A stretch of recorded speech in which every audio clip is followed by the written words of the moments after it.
What's crack-a-lackin'? Welcome in to My Mind is a Weapon Fantasy Football Show. Welcome in, everybody, to episode 214. I am your host, Derek, a.k.a. Sleez Bomb. Today, we're going to be going over 5 quarterbacks at value in drafts this year, whether it be redraft, best ball, Dynasty, whatever it is, that are going to be going nuclear, and they're going to outperform their ADP. Now, obviously, if it's Dynasty or something like that, and you want the Josh Allen, Lamar Jackson start, I'm not against that at all. These are going to be my 5 quarterbacks that I'm targeting that you should be as well this year. Before we dive into it, guys, as always, make sure you tap that like and subscribe. All the support's appreciated. It's been amazing, whether you're listening on YouTube, Apple, Spotify. I can't thank you guys enough. The content is about to start cranking for the rest of the year, and I'm super excited that we're almost here, man. It's like every day we're getting closer and closer. So I will also be talking about our Patreon launch at the end of this video as well. If you guys do Dynasty, we talk 24/7 in there as well. Trades, one-on-one, anything you guys need. Big Draft Energy as well, the co-host of my show, will be dropping his full best ball draft guide as well here this week. So I'm super excited about that. And let's dive into my 5 quarterbacks who you should be drafting later in your drafts that are going to be going nuclear in 2025. Starting off with number 1, Justin Fields. And we all know the Jets are the Jets, and it's literally where quarterbacks go to die. And that's just, you know, how it is, man. You can look at their entire franchise. You can look at everything. It's not been great for 20 years, pretty much. Now, what do they do to try and revamp that? They bring Aaron Glenn, and they bring Tanner Engstrad from a winning franchise in Detroit, who will be the offensive coordinator. Aaron Glenn will be the head coach. And they come from the Detroit Lions. So you're hopefully going to get a quote-unquote better look offense here. But what you have to look at with Justin Fields is he's currently going off the board as QB 11, right? And this is why I say looking to target, you know, quarterbacks later in drafts that can produce higher productivity is how you win fantasy football. So last year, 4-2 as a starter, obviously got benched for Russell Wilson, which was a terrible decision by the Steelers, but you got to live and learn with it. So he had 1,106 passing yards, 289 rushing yards, 5 passing TDs, 1 pick, 5 rushing TDs as well. Was QB 32, but he averaged 20.1 fantasy points per game. That tells you right there what can be done with this quarterback, which is absolutely putting him in the top 10 of points per game. And if you look at his career, he averages the 7th most fantasy points overall in points per game in fantasy with the rushing upside you have. So the total points in the season was 120.1. His production premium plus 7.3. You like to see that. Completion percentage 71.6. Passer rating 90.1. QBR 50.8. And deep balls was 22. Now, why I love this so much this year, not only the fact that he's reunited with Garrett Wilson from Ohio State, where he had 133 passer rating in college when targeting him. 1,200 yards to Garrett Wilson, 11 touchdowns, and 22 receptions of 20-plus yards. Now you have to look back at the Chicago Bears. When did DJ Moore have his best year? He had his best year with Justin Fields. Now, when you're looking at quarterbacks that's going over him, I'm looking at Caleb Williams. Obviously, I really like Caleb Williams. Bo Nix, big year last year. Kyler Murray going over him. Baker Mayfield. Now, this is why you take Justin Fields here. He is going to go nuclear this year. He's going to be a top 7 QB in fantasy football. That is what he averages on his career, and it is one of the best steals you can get this year. Heading over to quarterback number 2, it is going to be Trevor Lawrence, who as well missed 8 games last year, so his numbers are going to look a little skewed here. But the main thing highlighted in yellow, the new head coach, Liam Cohen, is coming to town, the offensive-minded guru, but we'll get to that in a second. So he finished last year with 2,045 passing yards, 119 rushing yards, 11 passing TDs, 7 interceptions, 3 rushing TDs. Got to love the rushing TDs as well. QB rank was 27. Of course, he missed 8 games. 15.2 points per game, but the system last season was just absolutely atrocious. The injuries galore. I mean, Gabe Davis, Christian Kirk, Evan Ingram. It was just one of those years for the Jags, right? Total points is 152. Production premium still positive in a bad year, which is good to see. 66.2% completion percentage. Passer rating 83.3. QBR 59.4. And deep ball attempts 43. That's the number we got to be looking at here for fantasy football. That ranked 22nd, and he missed 8 games. So you could literally bump that up to 80, 80 plus. Now you have Liam Cohen. And why I wanted to touch on Liam Cohen coming over from Tampa Bay as the head coach, because look at last season. At the beginning of the year, before Chris Godwin went down with that injury in garbage time late in the game, which he shouldn't have been in, he had both his wide receivers in top 10 range. Chris Godwin was number 2, Mike Evans was number 10. Now you figure, let's take these guys that are 29 and 31 years old, like Chris Godwin and Mike Evans, and let's put in a 22-year-old and a 22-year-old BTJ and Travis Hunter. This is going to look absolutely electric. Brenton Strange as a tight end is due for a bigger year. He's supposed to break out a little more this year as well. They bring in Byshell Tootin. There's some trade rumors with Travis Etienne, which I could see him going after the year he had. And they have Tank Bigsby. This offense is going to be lights out. Their division is going to be a lot easier. Trevor Lawrence is currently going off the board, guys, at about QB 18, which just blows my mind. So you're looking at Dak Prescott, Herbert, Goff, May going all ahead of Trevor Lawrence, even Michael Penix, right? Or sometimes. So, I mean, this is one of the absolute picks that you can make this year in about round 11, round 12, depending on how it falls. And you can even stack up options of BTJ and Travis Hunter and Brenton Strange all late in your draft as well, if you like to throw stacks in. Trevor Lawrence is going to go absolutely nuclear this year, and top 10 is not out of the question for him being drafted as QB 17 or 18. These are what you have to look at, and I absolutely love Trevor Lawrence this year. QB number 3, and this one is absolutely bonkers to me that he is going off the board at QB 25 in best ball redraft. And I mean, Dynasty, obviously he's older, so different to look at it there. But it's Matthew Stafford.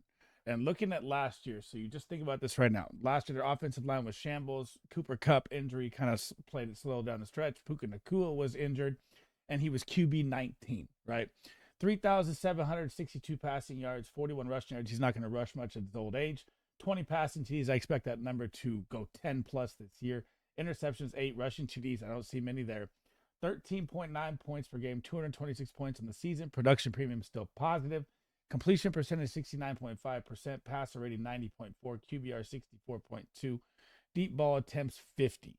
Now, what do you have heading into the season this year? Kyren Williams, hungry for his contract extension. There's talks there. Puka Nacua back at full health. And the biggest piece of them all, Devontae Adams says, I'm coming to win a Super Bowl this year with the LA Rams. And last year, just at the Jets alone, he had 85 receptions, 1,063 yards, and 8 touchdowns in a system that was completely cucked with terrible quarterback play. Traded from the Raiders, got to miss 3 weeks as well, and then missed week 12. He was a top 11 wide receiver, missing 4 games and having Minshew, O'Connell, terrible quarterback play the whole year long. Went to the Jets, was even worse. Obviously got peppered by Aaron Rodgers down the stretch. That's his boy from Green Bay. Now, enter Sean McVay's system with Matthew Stafford. This is one of the best buys late in drafts. I know he has health concerns, obviously, at his old age as well. But there's another strategy you could even use behind this. You could even pick up Jimmy Garoppolo off the waiver wire, who will be serviceable enough to target these guys and make the Rams still relevant. Matthew Stafford is one of the best quarterbacks you can pick in your draft. I cannot stress it enough this year, and the value is so cheap. The fourth QB who's going to go absolutely nuclear this year is going to be Dak Prescott of the Dallas Cowboys, but we need to talk a little history here first of why I am enamored with this, and not saying it's going to happen, but history does tend to repeat itself. So last year missed 8 games, QB 31. 2023, QB 3 overall, healthy. 2022, 8 games, QB 18. 2021, healthy, QB 8 overall. 2020, hurt. So you have hurt, healthy, hurt, healthy, hurt. Here comes this season. Not saying I'm going to say the injuries don't happen, but it's a trend that I'm definitely paying attention here too. Now, we got to look at his numbers here. So last season, remember, this is only 8 games. 1,978 passing yards, 54 rushing yards, 11 TDs, 8 interceptions, 1 rushing TD. QB 31, obviously didn't play the whole season. 15.6 points per game, 124.5 points. Production premium still plus 10. You have to love that. 67.5 completion percentage, passer rating 77.5, QBR 46.1, deep balls 31. Expect that deep ball number to be through the roof this season. Why? Not only the fact that Jake Ferguson was hurt last year as well, too, which was he loves to target his tight end. Shoemaker stepped in, did very well. So you have Ferguson back healthy. They go out and they get George Pickens, the field stretcher of all field stretchers, the high jump ball go-getter, who is going to be running free down the field with CeeDee Lamb doubles, possibly even triples with how good CeeDee Lamb is. This passing attack still going to have Jalen Tolbert as well, who made big catches last year. Their three is going to be nasty, but none of that is even why I like Dak Prescott so much this year. So their offensive line currently ranks 17th according to Pro Football Focus right now. They bring in Booker in the draft, which is a monster draft pick, and that will help protecting Dak Prescott, but is it going to help their run game? Their run game now has Javonte Williams, Miles Sanders, and Jadon Blue. This is not going to be a Cowboys run heavy, offense. This is going to be about a 60, 40, 65, 35 pass attack here. They are going to let it fly.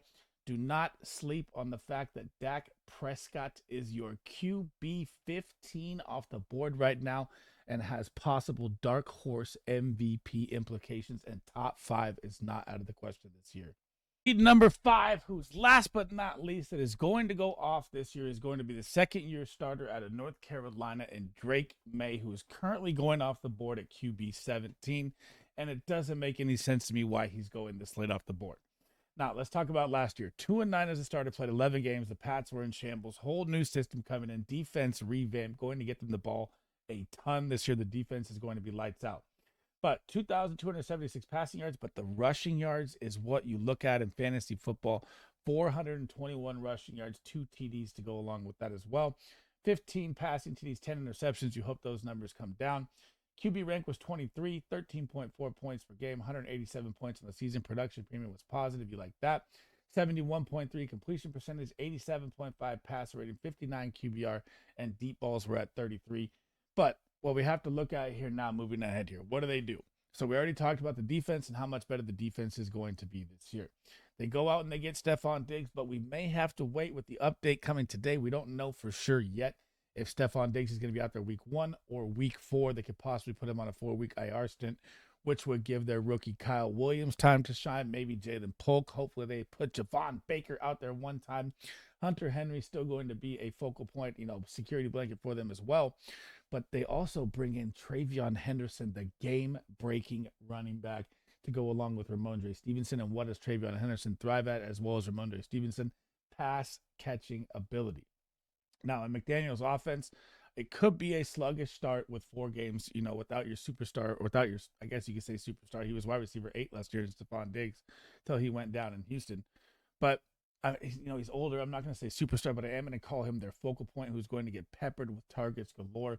And Drake May alone had enough 20-point games last year to match Patrick Mahomes in only 11 games with the rushing upside. This man is going to probably give you 700 to 800 rushing yards on top of it. There is no way he should be going this late in your fantasy football drafts, especially with a defense that is this good. Make sure you target Drake May late in your drafts because his value is through the roof at that low of price. Thanks for rocking with me today, guys. That is the end of the episode. But remember, at the beginning of the video, I told you we will dive into what we are launching here. Of course, guys, make sure you tap that thumbs up. Make sure you hit that subscription button. It helps me out a lot. I'll even be live tonight doing some drafts. My next video will be my 5 running backs to target at value that I think are going to go nuclear, just like these quarterbacks. And then we'll get to wide receivers and tight ends. But this week, we are going to be officially launching. We already have like 70 members, 20 of them paid or so like that. I can't thank you guys enough. We're going to be launching the License to Snipe fully launched Discord this week. So we're going to have Discord access to me and Big Draft Energy, live chat, trade talk, Dynasty Rankings are all up, top 50 each position, redraft top 200. I'm working on that as we go. And then when we get towards the season, we'll give pick'em locks, DFS tertiary plays. And then the next tier, you get one-on-ones with me or Big Draft Energy if you want. Best ball strategies and rankings. He's dropping his own draft guide free to you guys in a premium version of it, which does deep dives and everything to help you guys win money. Remember, gamble responsibly. And then I do roster reviews and a chance to draft with you as well. License to Snipe Patreon, guys. It is linked in the comment. It is linked in the video. If you guys want to come talk fantasy football with us 24/7 and dominate your league, you guys should be checking this out. And that's it for me today, guys. I'm going to drop a couple shorts here. Thank you guys for rocking with me today. All the support's been absolutely amazing. Sleaze Bomb out. I'll catch you in the next one.